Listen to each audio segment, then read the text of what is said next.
selanjutnya ya, masuk ke bab 2, khususnya referensi objek. Kalau mau lihat urutannya di panduan atau pedoman penulisan itu harusnya referensi pendekatan ya, kalau tidak salah. Cuman itu nanti akan disampaikan tim dosen yang lain. Saya bertugas referensi objek desain, lompat ke data kawasan. Ya, baik.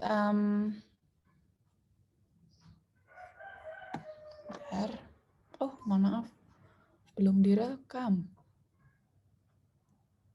Oh sudah, rekam. Mana tadi? Baik, ini penekanannya kita sudah nggak yang tulisan panjang kali lebar ya, tapi sudah bisa disusun seefisien mungkin serta searsitektural mungkin. Cuman memang tetap ada aturan-aturan atau format ilmiah yang tetap kita terapkan. Seperti itu ya. Yang pertama adalah gaya selingkung atau template artikel ya. Di pedoman ada semua ya, font dan sebagainya itu, cover itu silakan diikutin. Kemudian nanti yang nomor 3 ini biasanya paling PR sering kali ya. Jadi yang sekarang kalian sudah mencari referensi-referensi, jadi tolong sudah dicatat, didokumentasikan ya, gitu, diarsip supaya nanti pada saat kalian menuliskan daftar pustaka dan sumber referensi sebagai sitasi, kalian tidak kebingungan lagi. Gitu. Kemudian di pedoman pun mungkin sudah diingatkan ya, jadi ada alat bantu atau software untuk mempermudah hal ini, salah satunya adalah Zotero. Mungkin kami tidak akan berikan tutorialnya, tapi mungkin kalian bisa secara mandiri browsing atau cari di YouTube sehingga kalian bisa ngulik-ngulik sendiri. Insya Allah gampang kok, seperti itu. Kemudian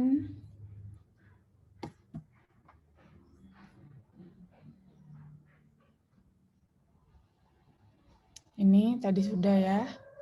Kemudian ini nanti ya, jadi hati-hati, terkadang banyak teman-teman yang agak kurang pas di sini ya, karena kita kadang memang memerlukan sebuah kutipan ya dari tulisan seseorang gitu ya, entah itu buku, entah itu jurnal, tesis dan lain sebagainya atau artikel ilmiah yang lain, gitu ya.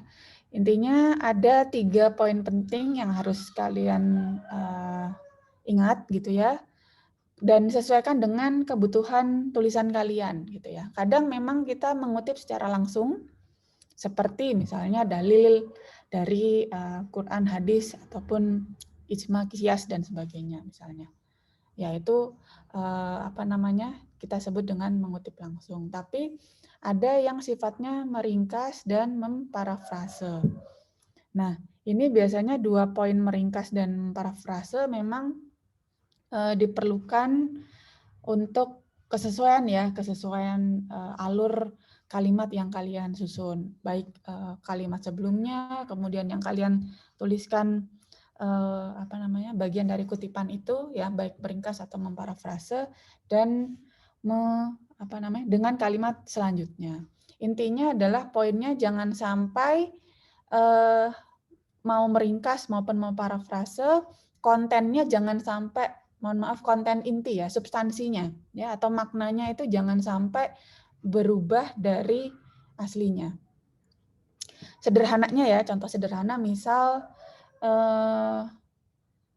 si Fulan berpergian 1 minggu gitu ya. Nah, meringkasnya atau memparafrasenya bisa menggunakan apa? Sudah 7 hari ini Fulan berpergian. Intinya kan sama ya, gitu. Maknanya sama, tapi kalimatnya sedikit berbeda. contoh yang lain banyak nanti bisa dicari.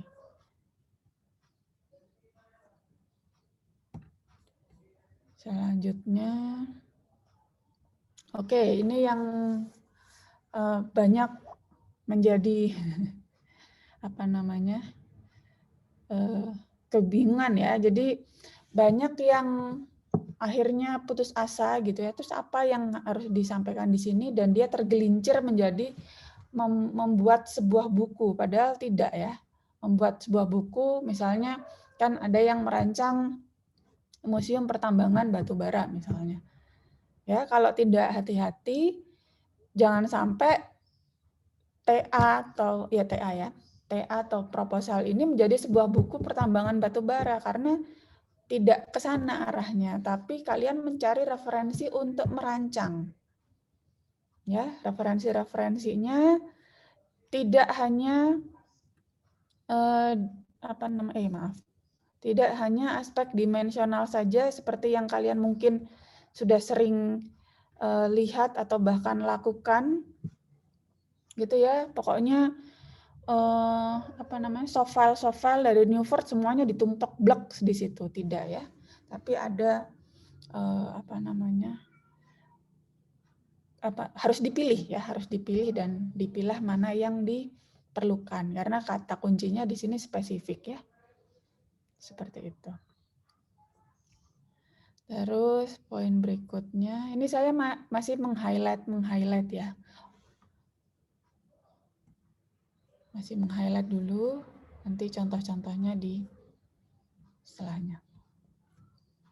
Ini nanti tolong terkait dengan referencing style, kalian bisa melihat lebih lanjut ya arsip-arsip dari jurnal JIA ya, Jurnal Islamic of Architecture, jurusan kita gitu ya. Itu udah banyak contohnya.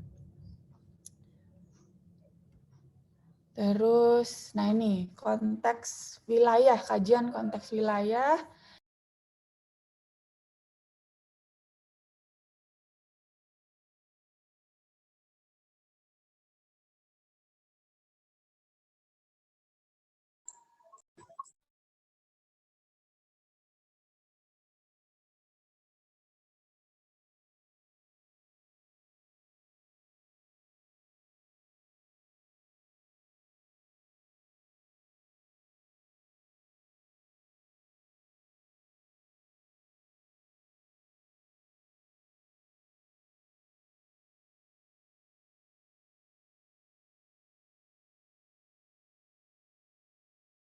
Duh, saya dari tadi Suaranya ini, iya termute kayaknya. Itu termute.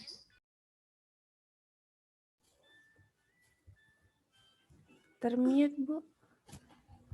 Masih mute, Bu Prima? Di-unmute dulu.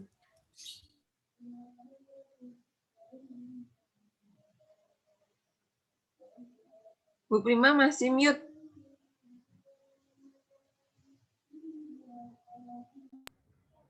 Allahu Akbar. Ya, mohon maaf. Berarti harus ngulang lagi nih dari awal.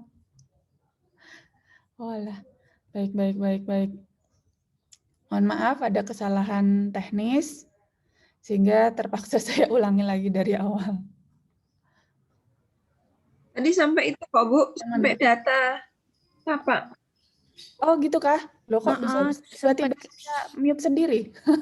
Iya, baru aja, nggak lama. Oh, gitu. Nah, itu sebelum itu. Sebelum baru sampai where itu tadi. Where? Oh, alhamdulillah. Loh, kok tiba-tiba mute sendiri ya? Ada yang di sebelah Bu Prima mungkin. Ada hihihi. Baiklah. Saya ulangi terkait dengan data kawasan ya, atau studi ya. Ini ingat ya, kata kuncinya adalah studi atau kajian kawasan, di mana lokasi kalian nanti itu ada dua kondisi yang membedakan. Yang pertama adalah satu lokasi yang sifatnya given, tadi contohnya misalnya perancangan resort di Taman Nasional Bromo Tengger Semeru. sudah jelas sekali bahwa lokasinya udah given, udah jelas berada di kawasan Bromo Tengger Semeru. Dan bisa jadi spot lokasinya atau spot tapaknya memang sudah juga given gitu. Sehingga kajian tapaknya tidak lagi bersifat model pencarian ya gitu, tapi mengkaji atau menyampaikan data mengenai si kawasan Bromo Tengger Semeru, tapi juga yang relate dengan objek perancangannya. Di video sudah ada ya yang saya contohkan punyanya Azaki itu. Kemudian ada juga yang kondisinya masih tahap pencarian ya. Kayak misalnya kalau kalian bisa ingat-ingat dulu pas cari kos-kosan. Ya, kan nggak langsung tiba-tiba oh saya pengen ngekos di Jalan A nomor sekian, kan tidak. Tapi kalian kan mencari. Nah, proses mencarinya kan ada pertimbangan-pertimbangan. Oh, mungkin dari sisi budget, mungkin dari sisi kedekatan dengan kampus ya, jarak dari kampus, kemudian harus muslim misalnya, nggak pengen apa namanya, mungkin berbeda keyakinan bisa jadi, itu salah satu checklistnya. Kemudian mungkin jam malamnya, ini jam malamnya agak longgar dan seterusnya gitu ya. Nah dari situlah kalian memilih atau meletakkan pin di beberapa lokasi incaran kan seperti itu. Di lokasi beberapa incaran tadi, lokasi-lokasi kosan, atau kalau dianalogikan ke tapak juga seperti itu. Contoh yang sudah saya berikan yang ada overlay seperti itu ya, ada beberapa alternatif, sehingga dari situ nanti bisa dikaji menggunakan pemeringkatan sederhana saja ya, mungkin ya tapi saya menyampaikan jangan sampai hanya cerita plus minusnya doang atau menuliskan plus minusnya saja, tapi paling tidak ada data terukur gitu ya. Walaupun sifatnya kualitatif, tapi paling tidak itu bisa ditangkap oleh nalar gitu ya. Seperti itu akan mungkin akan lebih informatif dan akan lebih kuat argumentasinya kenapa kalian memilih atau ngepin gitu ya lokasi tertentu gitu ya untuk perancangan kalian. Seperti itu. Nah, yang mungkin belum gitu ya dan jujur terlupa untuk progres selanjutnya itu ya sesuai dengan topik ini ya. Berarti dan sesuai topik ini dan ada tambahan dari progres sebelumnya ya, karena progres sebelumnya kan sifatnya juga masih ongoing. Ya, ceritanya macam-macam nih, ada yang mungkin masih belum dibalas sama pembimbingnya atau masih perlu revisi-revisi, sehingga bab 1 juga tetap atau progres bab 1 juga tetap dikumpulkan beserta pekerjaan lanjutannya, yakni referensi objek, kemudian referensi objek desain, kemudian kajian kawasan, gitu ya, dan tapaknya. Kalau tapak karena sudah sangat expert ya, dari PA1 atau DAI 1 sampai DAI yang terakhir yang kalian alami sekarang, itu sudah ngutek-ngutek data tapak ya, gitu. Sehingga juga makanya tidak diajarkan lagi, tapi penekanannya ke kajian kawasan. Dan tolong juga ada bukti bimbingan, ya jangan hanya draftnya doang, tapi ya memang kamu beritikat baik untuk melakukan bimbingan, walaupun mungkin belum direspon. Ya intinya kalian submit. Saya nggak tahu masing-masing dosen pembimbing punya cara atau metode pembimbingan masing-masing ya. Mungkin ada yang lewat email, ada yang lewat WA, ada yang lewat GC, dan lain sebagainya. Intinya kalian buktikan bahwa kalian memang sudah beritikat baik mensubmit draft kalian untuk bimbingan. Seperti itu. Terus yang ketiga, intinya cek dan cermati syarat dan ketentuan yang berlaku. Maksudnya apa? Jadi di GC ya kan ada, walaupun kita dalam satu meeting yang sama, kita sebenarnya terbagi menjadi 2 kelas yang sedikit berbeda gitu ya. Ada pengantar penelitian sama penelitian arsitektur. Nah itu kan GC-nya juga terpisah. Nah itu dipantau terus WA grupnya dan GC kelasnya masing-masing. Nah di situ nanti jam berapa, apa saja detail mungkin di luar dari panduan ini. Seperti itu. Oke, saya masuk ke contoh ya. Masuk ke contoh. Jadi tidak banyak ya, karena kan tidak semua juga saya punya filenya. Sehingga kalian bisa mungkin mencari apa namanya, karya kakak tingkat yang baik ya, jadi bisa kalian jadikan referensi dalam penulisan. Ini saya mau contohkan bab 2 ya, bab 2 di referensi objek desain. Ini kebetulan judulnya adalah Malang Discovery Nature Park. Kalau kemarin kan udah ada di video ya, jadi kan daripada ngulang lagi saya ambil contoh yang lain. Kemudian pendekatannya nature, play, and learning places. Gitu.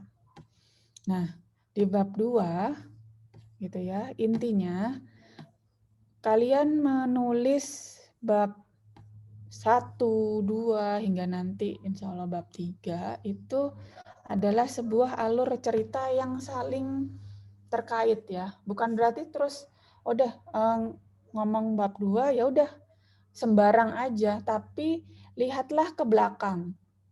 Ke belakang di sini adalah bab 1 kan, bab 1 yang terdiri dari studi awal, studi awal, gitu ya. Kemudian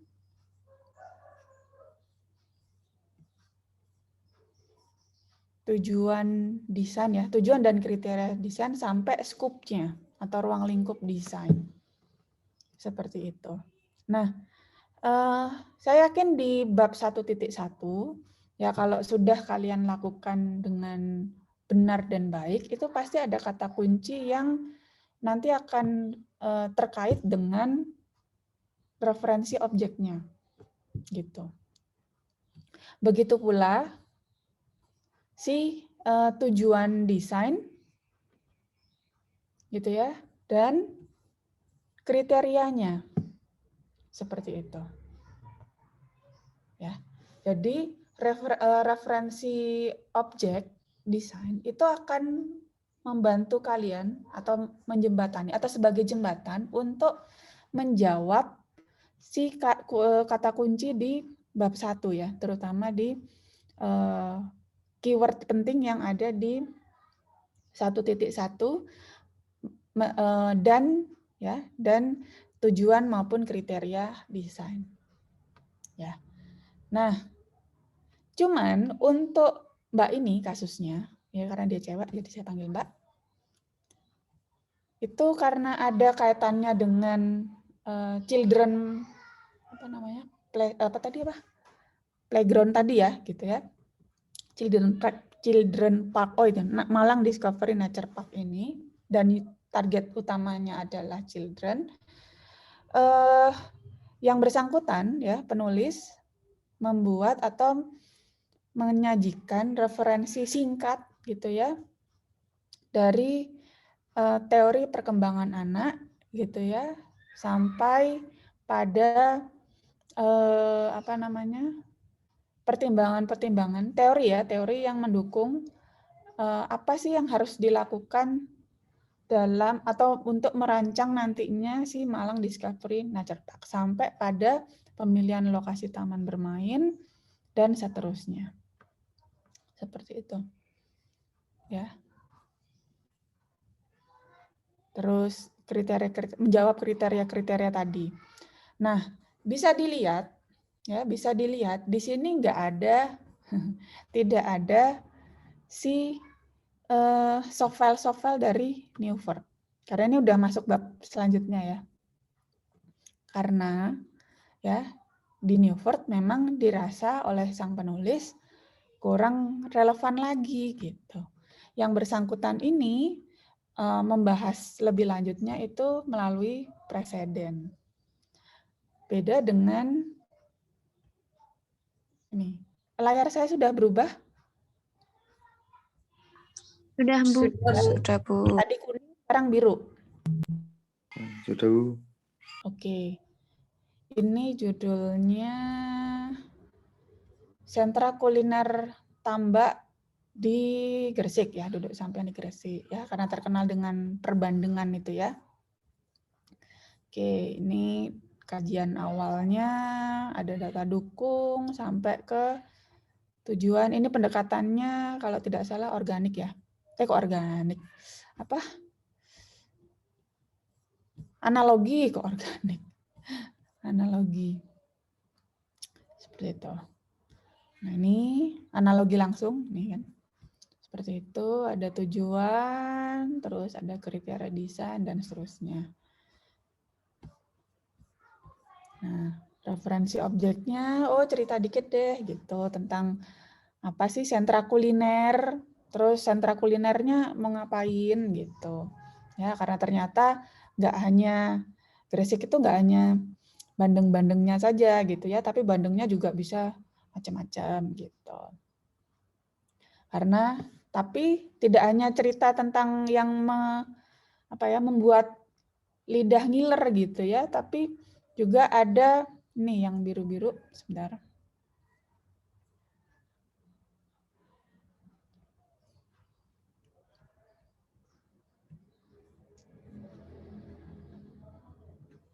Nih, apa sih yang mau ngapain di sana gitu ya, seperti itu. Itu juga tetap dibahas. Terus nih bagian dari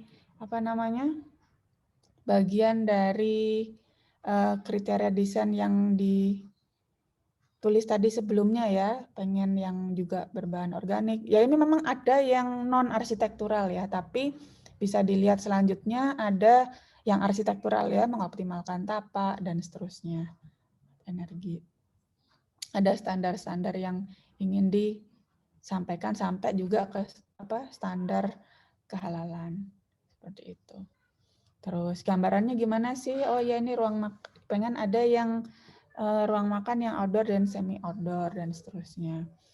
Nah ini memang karena masih istilahnya relate ya, masih relevan sehingga yang bersangkutan juga masih menyampaikan soft-file dari standar yang ada di data arsitek atau di Newford gitu ya. Ada area makan, saung dan sebagainya. Seperti itu.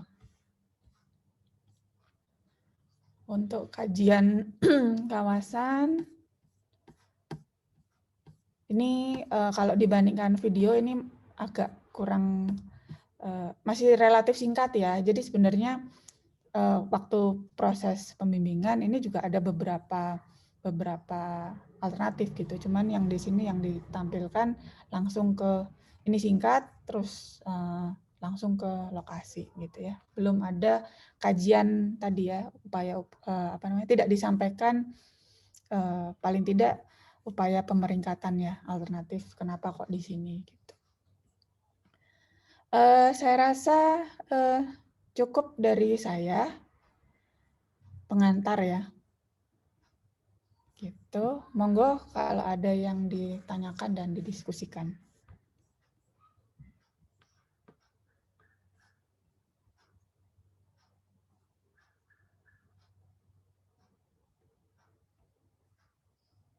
Halo. Silakan jika ada yang perlu ditanyakan. Atau mungkin Bapak, Ibu-ibu yang lain jika ada yang perlu ditambahkan. Sudah cukup tadi. Saya tidak ada yang ingin ditambahkan. Ayo, Halo? Yang nggak tanya nggak di absen.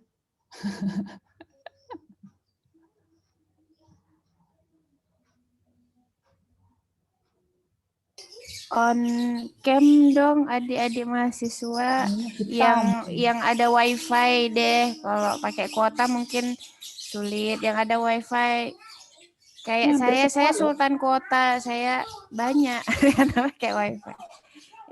Jadi kan kita kayak ada teman ngobrol. Iya. Ya, yang nggak tahu sih ya saya kayaknya beberapa kali kesempatan sempat bilang ya, maksudnya ya intinya jadi kalian aja deh. Kalau kalian di posisi kita, terus orang yang diajak ngobrol nggak merhatikan kita itu rasanya gimana sih? Gitu aja. Ya. Oke, monggo silakan. Rizkika nih biasanya sering nanya nih. Kalau nggak ada Kika. pertanyaan tutup aja, Bu. Kenapa? Kalau nggak ada pertanyaan tutup aja. Oh gitu. Energinya kita pindah yang lain. Iya. Monggo. Boleh loh, misalnya oke, karena yang ini kan belum dikerjakan ya. Jadi biasanya memang yang belum dikerjakan itu belum kerasa ya. Oh, ini tuh harus gimana gitu ya. Mungkin mereview dari sebelumnya boleh deh gitu. Iya Bu, kalau sebelumnya ada yang mau ditanyakan. Monggo, boleh. Itu Bu, untuk yang tujuan sama kriteria desain itu, awalnya saya mengira itu kita nyari referensi dulu gitu Bu. Contoh, kan saya tentang pasar gitu. Nah berarti nanti kriteria desainnya itu saya nyari referensi orang lain tentang idealnya sebuah pasar, atau itu dari kita sendiri Bu, kriterianya itu. Seperti itu. Oke, mungkin siap. Bu Nuni atau saya dulu mungkin yang menjawab atau ibu-ibu yang lain. Oke, saya coba jawab dulu ya, nanti mungkin ibu-ibu yang lain bisa melengkapi.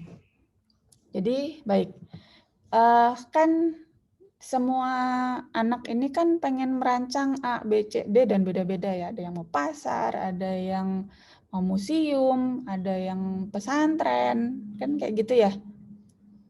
Ya pasti punya mimpi dan cita-cita desain yang berbeda-beda dong.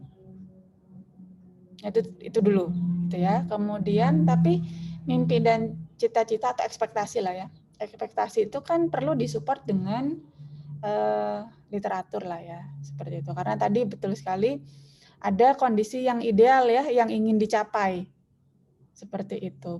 Cuman paling tidak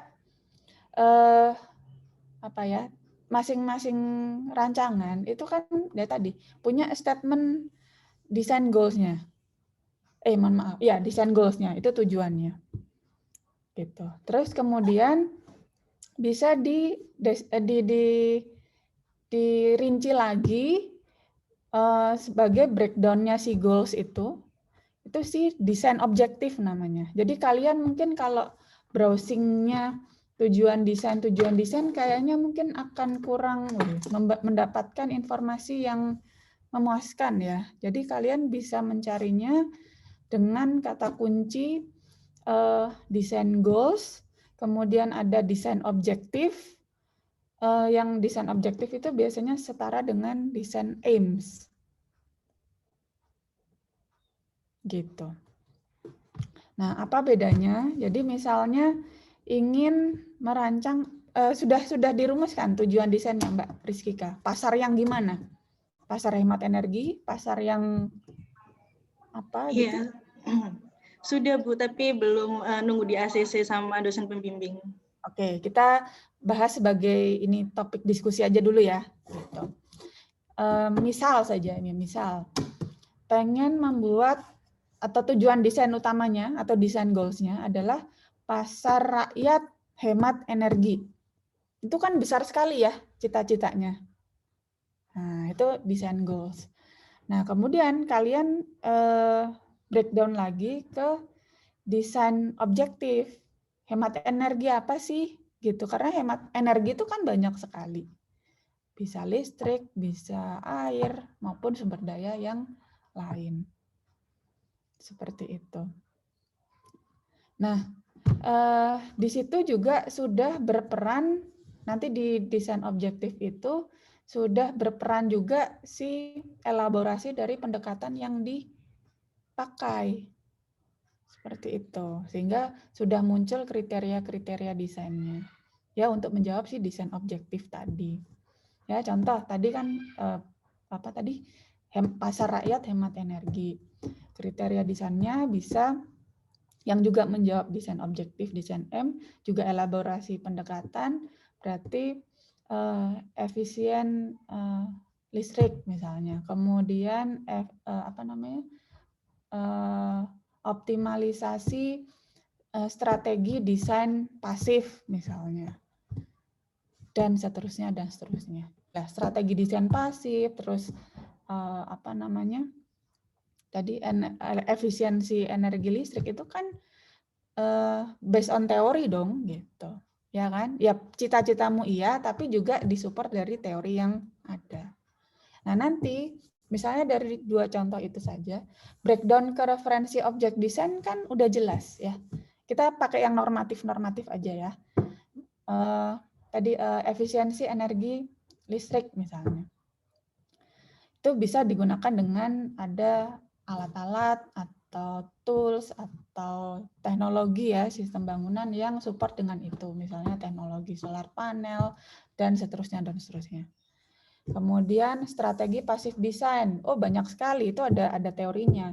Mengoptimalkan bukaan, terus apa namanya?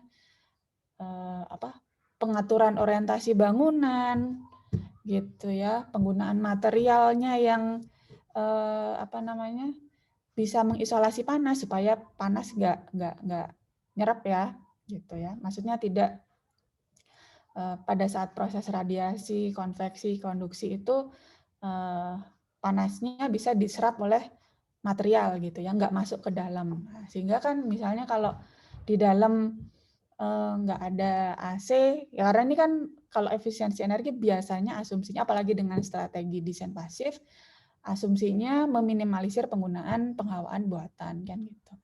Kalaupun ada, ya nanti dayanya kan tidak sebesar jika tidak difikirkan tadi strategi desain pasifnya tadi, seperti itu. Seperti itu Mbak Rizkika. Jadi itu nanti kita sesuai keinginan kita dulu, maksudnya kesimpulannya kita dulu, baru setelah itu di breakdown ke referensi-referensi yang lain gitu ya Bu? Ya pastinya, ya karena ya tadi Rizkika mungkin merancang pasar tapi yang concern-nya, nah ini concern itu AKA desain isu ya, hati-hati isu itu ada posisinya ya. Desain concern-nya pengen pasar rakyat hemat energi. Mungkin teman yang lain apa namanya, mindset hemat energi itu iya oke, tapi concern-nya lebih ke pasar rakyat yang apa sih istilahnya itu, higienis ya. Ya karena udah ada yang pernah menuliskan ya, apa mendesain hal itu. Ada yang pasar rakyat higienis gitu. Ya berarti kan concern-nya dia ke sanitasi lingkungan. Kayak gitu. Ya kan? Bukan berarti terus ya tadi ya, bukan berarti terus concern-nya higienis terus pemborosan energi ya, enggak juga gitu. Tapi apa ya, signature atau distingsi masing-masing desain kan ada ya atau berbeda. Nanti lagi mungkin ada yang pasar rakyat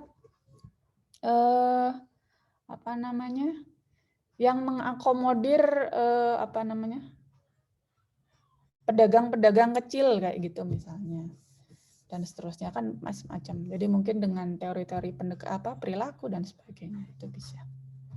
Seperti itu. Gimana Mbak Rizkika? Baik Bu, terima kasih atas jawabannya. Ya, mungkin ada apa tambahan dari Bapak kok lagi Bapak Ibu sih. Ibu-ibu yang lain.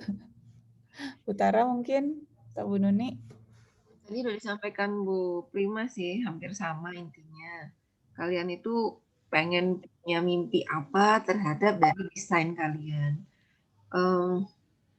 Karena Kalau misalnya tadi Kika kan mau merancang pasar rakyat yang hemat energi. Yang hemat energi kalau misalnya dia secara umum ya normatif saja. Yang perlu dimaksimalkan adalah bagaimana desain energi yang benar-benar dirancang oleh seorang arsitek dengan referensi-referensi desain yang mumpuni. Jadi tadi Bu Prima menyampaikan ada energi pasif, ada apa gitu ya. Nah, cara kamu mengolah energi pasif itu yang seperti apa? Misalnya kalau pasar itu menghasilkan limbah, maka limbah itu kan bisa diolah menjadi energi yang baru. Nah, cara pengolahan energi ini itu kamu sambungkan dengan desainmu. Itu akan menghasilkan seperti apa misalnya untuk di fasadnya, untuk di solar sistemnya, untuk di utilitas seperti air bersih, terus pengolahan limbah cair, nah itu seperti apa. Bisa jadi misalnya kalau di rumah sakit itu ada contoh air limbah rumah sakit yang dia sudah dinyatakan bebas B3 gitu ya, maka dia dikasih ikan kan. Kalau kalian misalnya cek ke rumah sakit, ada kolam kecil, terus kemudian ada tulisan air yang digunakan di dalam kolam ini merupakan hasil pengolahan limbah. Nah, itu adalah merupakan bukti bahwa air limbah yang dihasilkan dari rumah sakit sudah bebas B3 gitu. Nah, ini tapi kan cuman kayak dikasih saluran utilitas plumbingnya itu dikasih kolam, udah gitu kan ya. Tapi kalau dirancang sama arsitek itu masa cuman gitu aja. Nah, gitu ya. Kira-kira seperti itu. Terus lagi mungkin kalau di saya itu ada yang ingin merancang ulang ya, merancang ulang terkait dengan transport hub gitu ya. Kondisi saat ini yang semua merancang ulang, ini perhatikan juga. Bagi yang merancang ulang itu tolong disertakan bukti-bukti, dokumentasi, kemudian mungkin ada sedikit ulasan atau pernyataan yang menyatakan kondisinya itu memang sudah tidak layak dan harus dirancang ulang. Ya. Nah, sekarang merancang ulang cita-citanya kan pengen jadi transit hub. Jadi transport hub ya. Nah, transport hub itu apa? Nah, transport hub itu mungkin kan bisa lihat referensi di vlogger-vlogger itu ya. Vlogger-vlogger kan sekarang sudah banyak lihat di YouTube itu menyampaikan transport hub itu seperti ini, seperti ini. Nah, yang kamu harapkan sesuai dengan lokasi di tempat, itu transport hub-nya seperti apa? Jangan ketinggian juga nih, yang nggak akan nyampe gitu, karena pemasannya beda. Misalnya transport hub di Pare, itu akan berbeda dengan transport hub di Surabaya, karena secara hierarki kota itu sudah berbeda. Gitu ya. Mungkin itu Bu Prima. Oke, sip. Tadi poinnya adalah yang kalau misalnya judulnya rerean ya. Jadi saya menambahkan lagi yang disampaikan Bu Tara. Ya ini juga ada kasus bukan kasus ya. Jadi contoh di saya gitu ya, di anak bimbingan saya yang ingin nggak sampai ngere sih gitu ya. Kasarannya nggak sampai ngere, tapi sifatnya bersifat bahasa ininya adalah mengupgrade gitu ya, mengupgrade, mengenhance, mengenrich gitu ya, atau meningkatkan kualitas dari lokasi yang dipilih. Itu juga tetap ya, jadi tetap ada studi awal ya, gambaran awal seperti apa sih kondisi existing-nya. Nah, gitu. Ya, apalagi yang sifatnya udah rerean, terutama yang redesign seperti itu. Mungkin diingatkan juga Bu Prima, jangan sampai nanti ada yang revitalisasi. Nah, itu ya, mohon nggak boleh, karena cakupannya itu terlalu luas, dia multidisiplin. Nah, kalian tidak akan sanggup gitu merevitalisasi sendiri, karena ada tujuan yang dipikirkan selain fisik itu ada sosial dan ekonomi juga, namanya juga revital, berarti memvitalkan kembali. Itu lingkupnya terlalu luas, jadi diambil sebagiannya saja, dan dilakukan redesign atau dirancang ulang. Tapi bukan pengembangan kawasan, bukan. Revitalisasi juga bukan. Ya, hati-hati.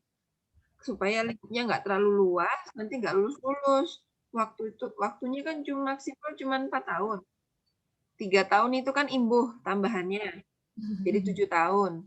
Ya, 7,5 DO. Salam. Ya, dipikirkan dengan ketersediaan waktunya yang ada. Jangan nanti aja gitu. Nanti aja itu biasanya jadi tambah males. Semangatnya udah hilang. Ya. Jadi harus keep in spirit, guys. Ya gitu ya. Jadi yang ya curhat sedikit terkait dengan yang revitalisasi. Saya nggak tahu miss-nya di mana gitu ya. Jadi pada saat kan kalau misalnya kalau nguji itu kan kasarannya penguji terima aja gitu ya. Terima loh, kok judulnya begini, kok judulnya begitu gitu. Cuman yang dilalah yang waktu saya uji ya tadi yang seperti disampaikan Bu Tara, revitalisasi itu yang dikerjakan banyak sekali. Ya, mulai dari tadi aspek sosial ekonomi dan seterusnya sampai ke memang persoalan desain gitu.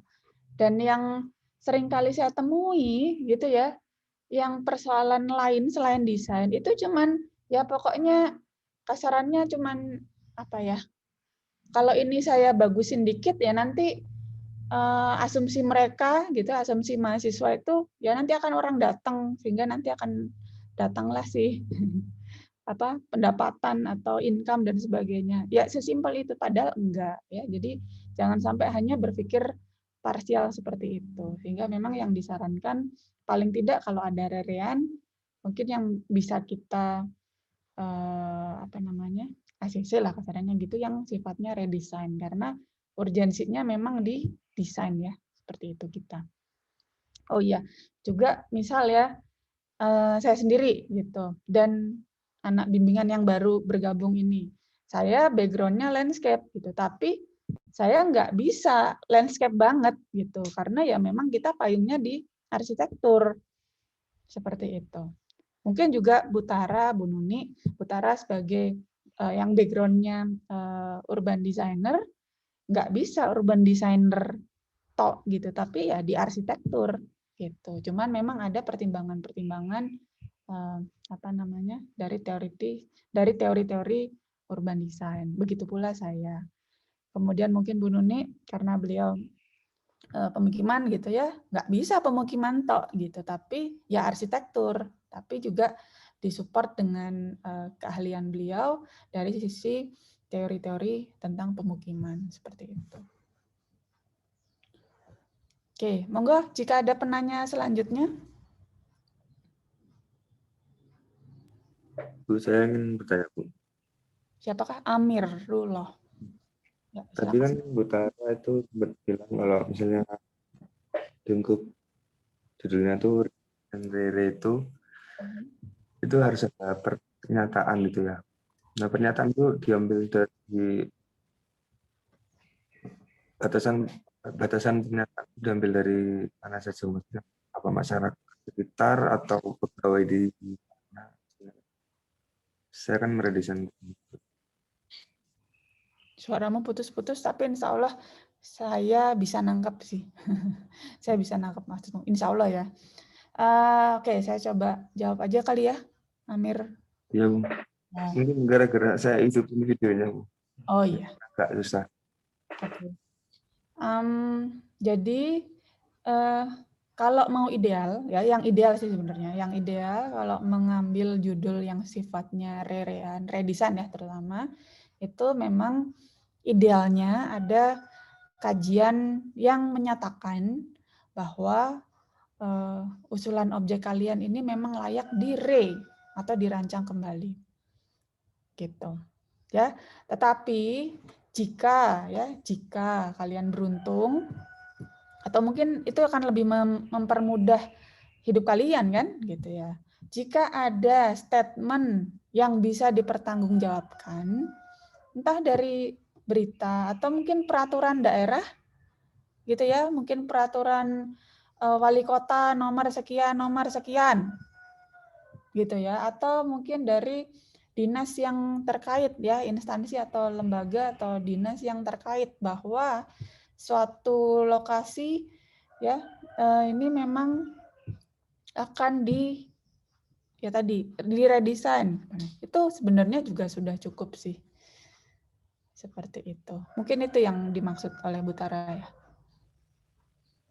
Cuman ya tetap pas nanti dicerita pas kalian menulis ya kondisi existing-nya tetap dituliskan gitu loh. Nggak hanya tiba-tiba hanya syukur ada statement ini, oh ya ini oleh ada undang-undang atau Perwali nomor sekian, Perwali Malang misalnya, Perwali Malang nomor 10 tahun 2021 bahwa pasar besar akan diredesain. Dah gitu tok ya enggak juga. Ya itu perlu, tapi nanti pada saat proses penulisan ya kan tidak semua orang tahu Malang. Tidak semua orang tahu pasar besar Malang. Gitu ya, sehingga tetap ada part atau space kalian menyajikan ya kondisi existing si Malang itu pasar besar Malang itu misalnya yang mau diredesain atau objekmu yang akan kamu redesain seperti itu. Itu di mana? Itu tempatnya di bab 2 di data tapak kali ya seperti itu. Itu juga bisa. Karena kan berkait dengan lokasi ya. Seperti itu. Ya. Ya. Oke, seperti itu kayaknya ya kamu mau bertanyanya. Iya. Oke. Oke, monggo yang lain. Atau Amir ada lagi? Masih itu. Monggo yang lain. Boleh mereview yang ke belakang.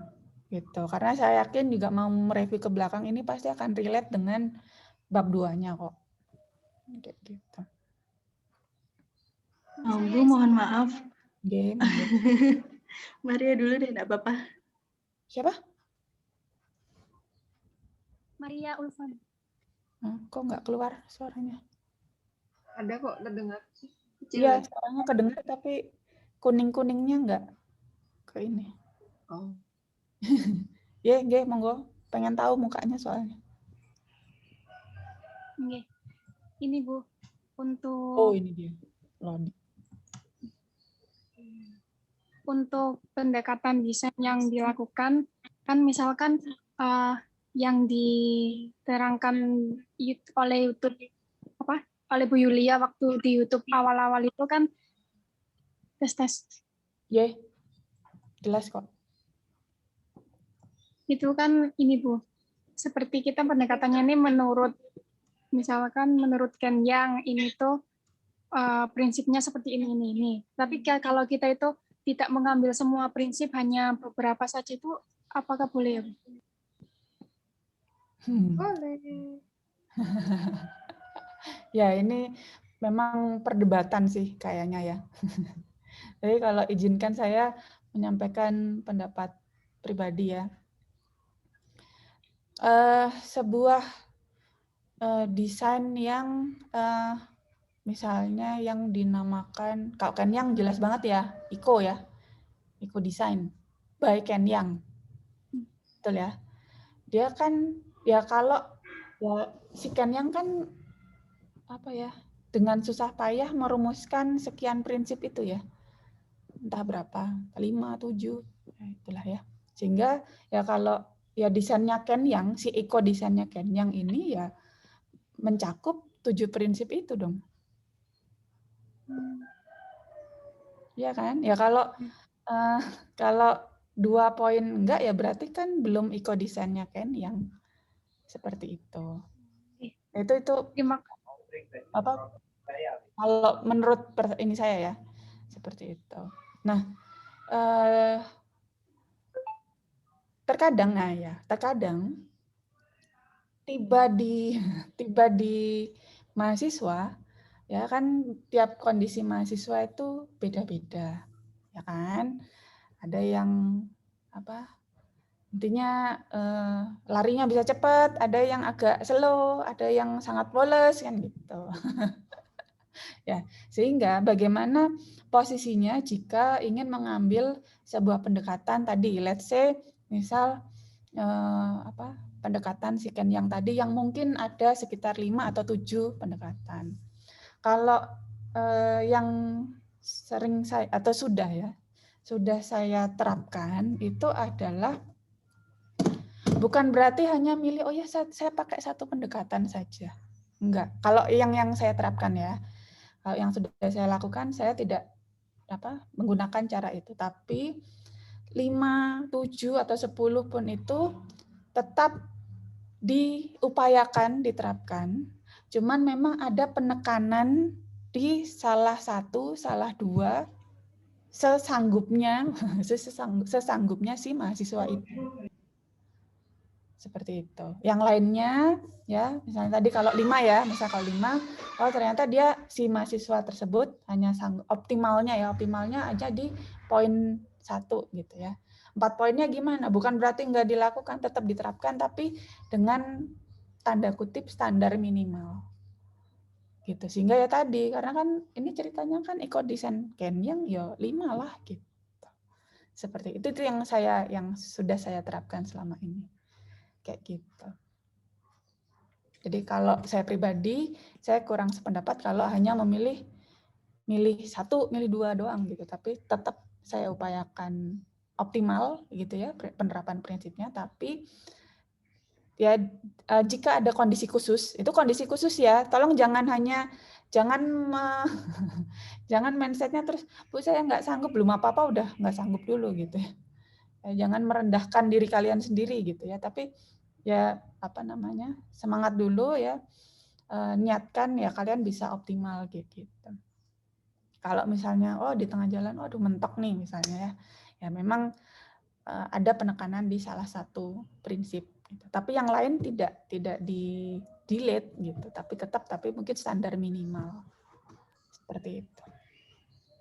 Ya, jadi yang diambil tuh misalnya dari 8 ya nggak 1, paling nggak 80%-nya lah. Nah, yang nggak bisa itu, yang nggak diambil itu karena memang benar-benar dia ada kondisi khusus tadi yang sampaikan Bu Prima. Ya, jadi kalau misalnya dari 8 diambil cuma 1, yang entah, nggak jadi. Ya.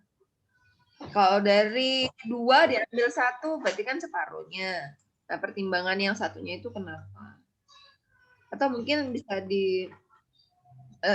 tapi tetap harus komunikasi dengan dosen pembimbing dengan baik ya. Jangan disampaikan kata dosen pengantar penelitian arsitektur gini. Nah, itu yang kami nggak suka gitu, nggak mau tuh seperti itu.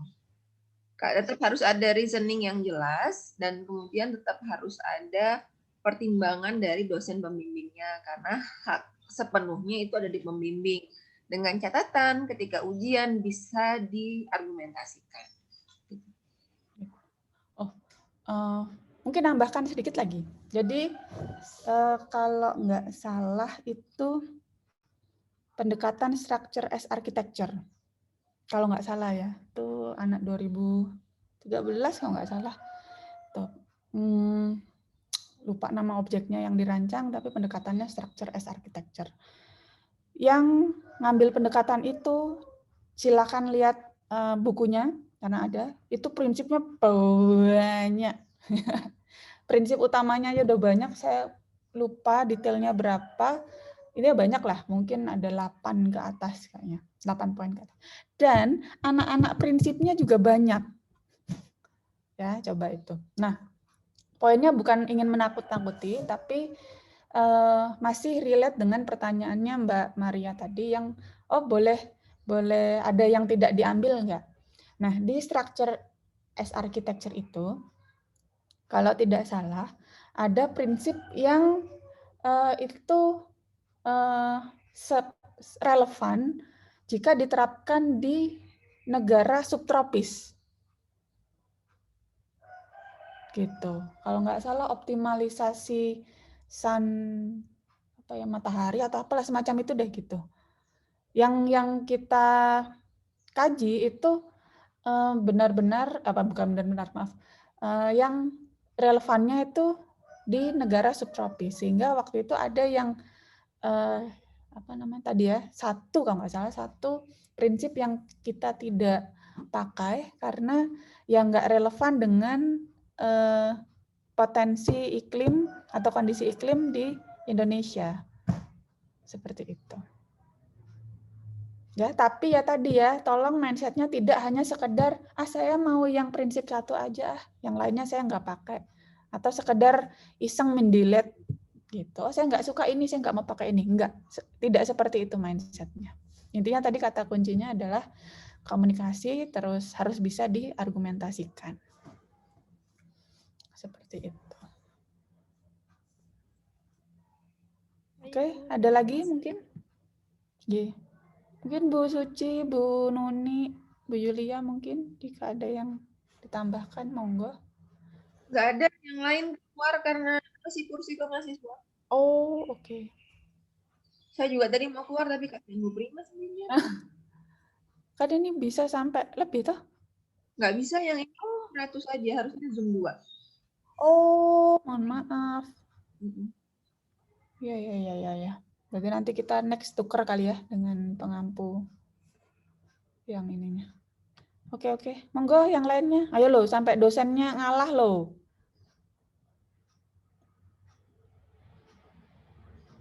Monggo.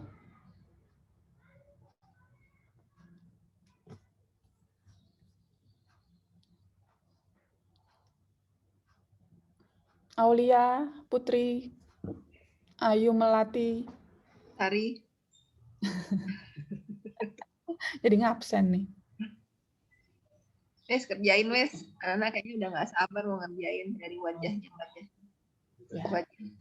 Wajah dia. Kalau seperti itu kondisinya, selamat mengerjakan. Maaf. Ya, oke. Loh. Pas mau di closing nanya. Apa? Gimana? Ini budaya bingung untuk data sama sumber-sumber yang apa mensupport judul kita itu dituliskan di pendahuluan itu di belakang atau di bab 2-nya itu? Gimana? Saya kok bingung.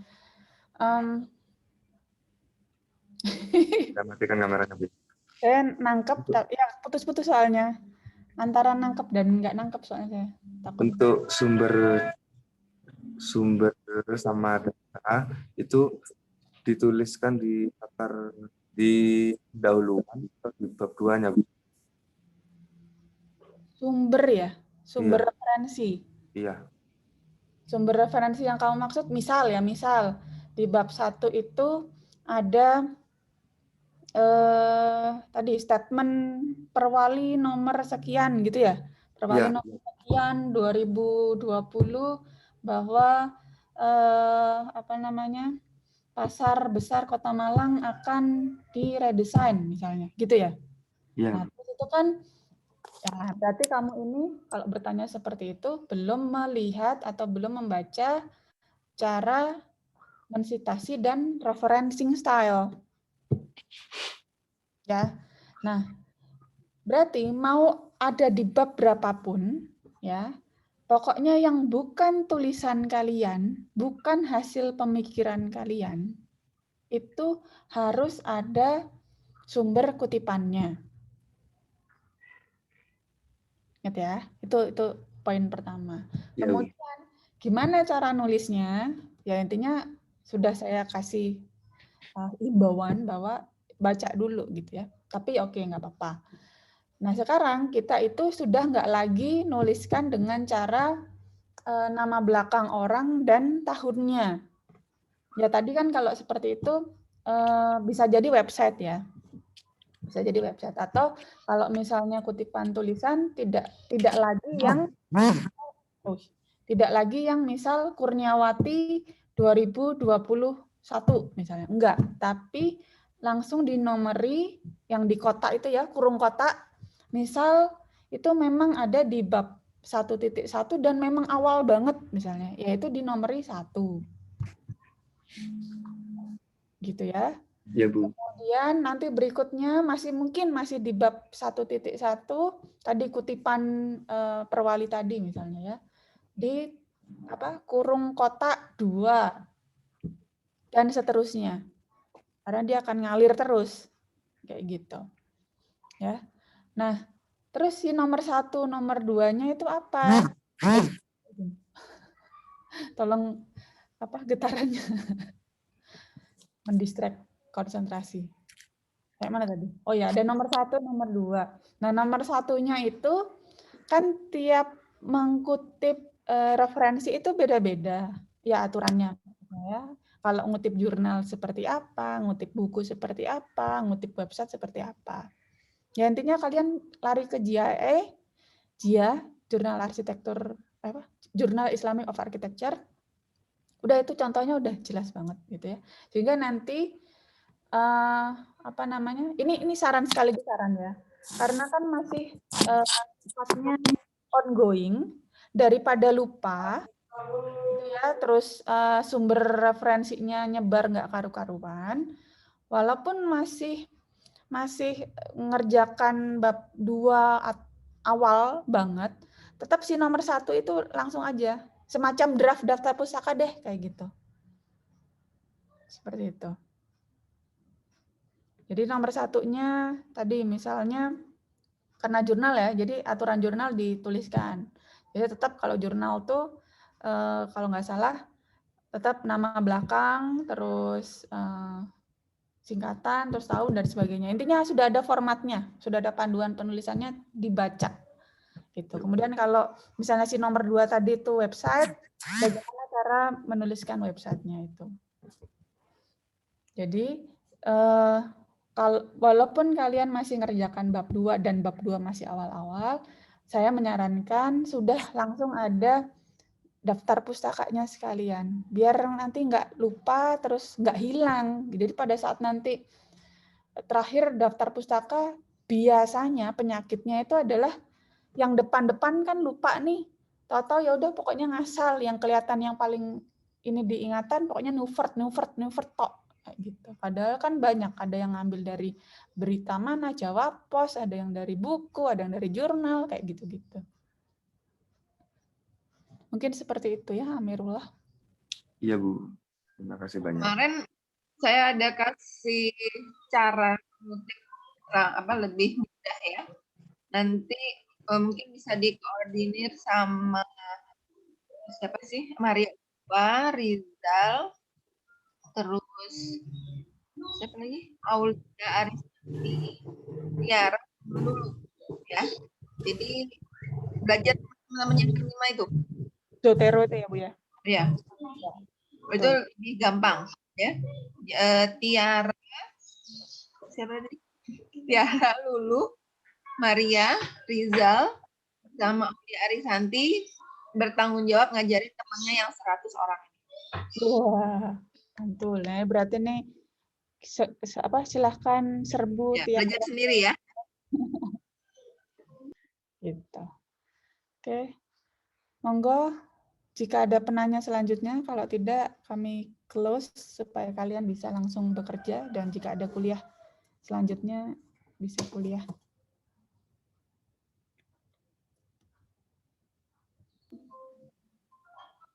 Kayaknya sudah habis waktunya Bu Prima.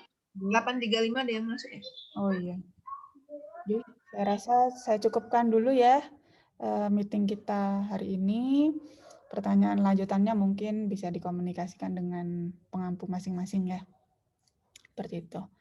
Baik, akhir kata saya mohon maaf atas jika ada kesalahan atau kekurangan, kehilafan ya, dan teman-temannya. Intinya itu kalau yang kurang-kurang, yang jelek-jelek ya dari saya gitu ya.